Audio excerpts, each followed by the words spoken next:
ngày ní thời chỉ ngày tí 37 nên tầm này con cá prán pi kilo 62ទៅកាន់គីឡូ70របស់ខ្ញុំហ្នឹងហើយអ្នកគ្នាយើងខាមិនជួបគ្នាមួយរយៈធំណាស់ហើយដោយសារខ្ញុំយើងរវល់តិចអ្នកគ្នាអត់សូវមានពេលធ្វើវីដេអូជូនអ្នកគ្នាហើយសម្រាប់ថ្ងៃនេះដែរគឺខ្ញុំមកគឺខ្ញុំហាត់ខ្នងហើយនឹងដៃមុខអ្នកគ្នាហើយក្បាច់ខ្ញុំចាប់ផ្ដើមដូចតារដងដែរគឺlet pull down ក្បាច់នេះគឺជាក្បាច់មួយដែលខ្ញុំវា warm up ដើម្បីឲ្យសាច់ដុំយើងវាក្តៅអីចឹងណាអ្នកគ្នាតែ form របស់ខ្ញុំគឺអត់សូវល្អទេថ្ងៃហ្នឹងព្រោះអីបើអ្នកគ្នាមើលវីដេអូមុនគឺអ្នកគ្នាដឹងហើយថាខ្ញុំ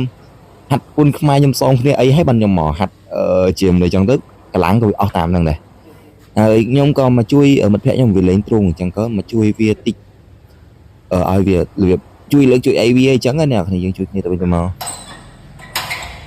ហើយបន្ទាប់ពីជួយវាហើយខ្ញុំក៏ចូលមកដល់លេងដៃមុខអ្នកគ្នាលេង bicep ហើយក្បាច់នេះគឺជាក្បាច់មួយដែលរបៀបលេងទៅគឺចូលខ្លាំងមែនតើខ្ញុំ recommend ខ្លាំងមែនតើបើសិនអ្នកគ្នាលេងដៃមុខហ្នឹងលេងក្បាច់ហ្នឹងទៅហើយលេងគីឡូរៀងធ្ងន់តិចមកគីឡូមួយដែលអ្នកគ្នាលើកបានត្រឹម8 9 rep អីហ្នឹងអ្នកគ្នាឈឺខ្លាំងហ្នឹងគីឡូហ្នឹងជាគីឡូមួយដែលអ្នកគ្នាលើកទៅវារបៀបធ្វើសាច់ដុំខ្ញុំវាធំអីចឹងអ្នកគ្នាហើយមិត្តភក្តិខ្ញុំក៏វាជួយរុញដែរព្រោះអីយើងលើកតែឯងវារៀងពិបាកបើសិនជាពេលណាដែលយើងស្ទឹងខ្លាំងយើងប្រឹងលើកឲ្យរួចអាហ្នឹងយើងត្រូវតម្លាក់វិញតែបើមានគ្នារបៀបយើងគ្នាយើងអាច sport យើងរបៀបជួយរុញតិចតិចដើម្បីយើងលើកដល់លើបានណាហើយបន្ទាប់ពីចប់ពីដៃស្ដាំខ្ញុំក៏ចូលដល់ដៃឆ្វេងណានិយាយទៅលេងទៅលើកលេងរួចដូចទាំងសងខាងយកហ្មង